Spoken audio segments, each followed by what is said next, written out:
Really? So Chall, where do you start with that?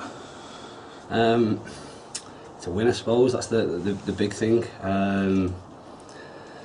To score 5 goals is great, and I think to create the amount of chances we did as well is fantastic. I was obviously not happy at half time, and I've had a right go because defensively we were all over the place. But credit to them second goal. We said at half time if we kept the ball out of our net, we'd have a good chance of winning. I truly believe that, and like I say, it doesn't come as a surprise that we've scored 3 and we kept them out and won what looks a comfortable win. But like I say, we needed to dig in second half there and show a reaction, and credit to them, they did, and Fulham deserved to win.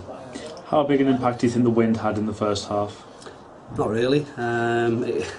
It was, I suppose, the wind's always one of them. If it's straight down the pitch, it potentially can. It was swirling though. There was poor defending from both teams, and that resulted in a 3-2 scoreline at half time. Like I say, we just from minute one really.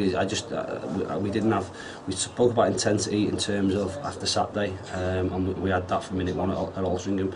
Now, granted, we scored at a similar time, but there were just signs even from then that certainly defensively we were just too open and we were making poor decisions, and again ultimately we've given really poor goals away, which has put us on the back foot.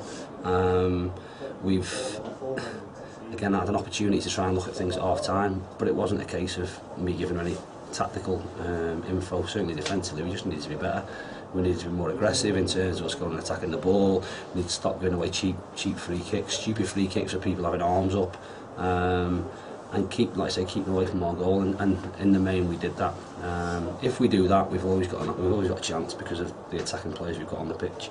So the wind didn't have it, like I say, didn't have a huge effect. It's a lovely pitch, conducive to playing decent football, and once we got the goal early in the second half, we were really in the ascendancy, and in fairness, apart from probably 1 or 2 occasions where crosses came or free kicks came into our box, and I still think we could deal better with them. We were on the front foot, and we were the ones creating opportunities, creating chances, and we could have stuck more away than what we did. So difficult place to come. They had, like I say, a really good result against Brackley on Tuesday. We've backed up a fantastic result on Tuesday with another good result here, and certainly going forward and creating opportunities, really pleasing.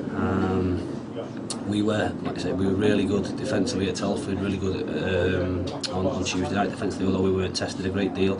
Different test here today. They've got good, like I say, good players going forward, and obviously they'll take some credit for the goals we scored, but like I said, I'd like us to be better than what we were, and certainly somewhere near where we were second half. But like I said, when you look for reaction half time, you hope you get it, and in fairness, they were fantastic second half. We have to talk about Danny Rowe. 4 goals from him. It was a very special performance for him, wasn't it? Yeah, like I say, Rowe's had quite a few opportunities. Although he's scored a couple in the first few games, he's not been at his best. I think he'd openly admit that, but he's got goals in him. No surprise that the type of goals he scored. Probably could have slid a few people in towards the end second half, but he's our talisman, if you like, and we'd hope that him, Bowen will be in goal, get goals. James will get goals. Hughes again needs one really. Brendan's obviously got his first goal. Bondi's got in there, centre half. Hopefully we'll pick up stuff. We need goals, and we've got goals for our team. But obviously Rowe's scored 30 goals a season the past 2 years, and if you can have that, it certainly goes a long way to making a successful team. So him scoring them goals is great, and hopefully the others will pitch in with that. And a late James Hardy goal will give us a 2-goal cushion for the last 10 minutes. How important was that to have a comfortable end to the game? Yeah, it just means they have obviously got to make substitutions that they've thrown and chase it.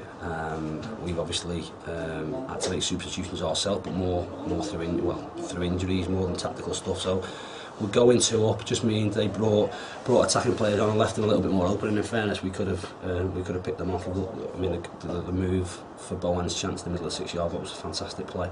But that's me being, like I say, ultra critical.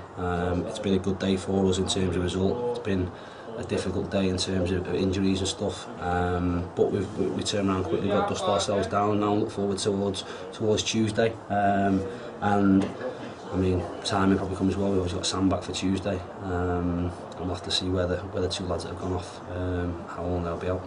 As you mentioned, a few injuries today: George Newell, Reece Taylor, and Brendan Daniels. What's the latest on them? George's one probably works out an absolute blessing in disguise for us, because, like I say, we wouldn't have had a keeper on the bench, and he felt his ankle in the warm up. A problem that again, going off what he's had before, and thankfully for us, he obviously came up to us and said, "I'm feeling my ankle, I'm not right," which then meant we put Tony on the bench. Brendan went in for a block tackle and just tweaked his medial ligaments. I don't think he'll be too serious, but it's probably going to keep him out a week or so. We'll just have to see how it settles down. After tomorrow, Reece looks to be a bit more serious. We'll try and get him a scan sorted on Monday and see where he's at. But he's I'm not tempted to say torn his calf, but he's got a problem with his calf muscle, and obviously the extent of that will only be determined by a scan. So, although we've been unfortunate with injuries, that happens through a season. We've been fortunate today, like I say, because initially we were going into the game with no substitute goalie, if you like, which would have resulted in an outfield player going in goal at 3-3, maybe 4-3. I'm not too sure, but again. Wouldn't have been great, and I wouldn't have fancied any of them in goal, to be perfectly honest. So like I say, we've had some bad luck, but a little bit of good luck today, which is what you need. And we've been able to see out a game and pick up 3 points, and we can look forward to Tuesday now. And just finally, 11 away goals in the last 5 days. How impressive is that early on in the season? Yeah, it's really good.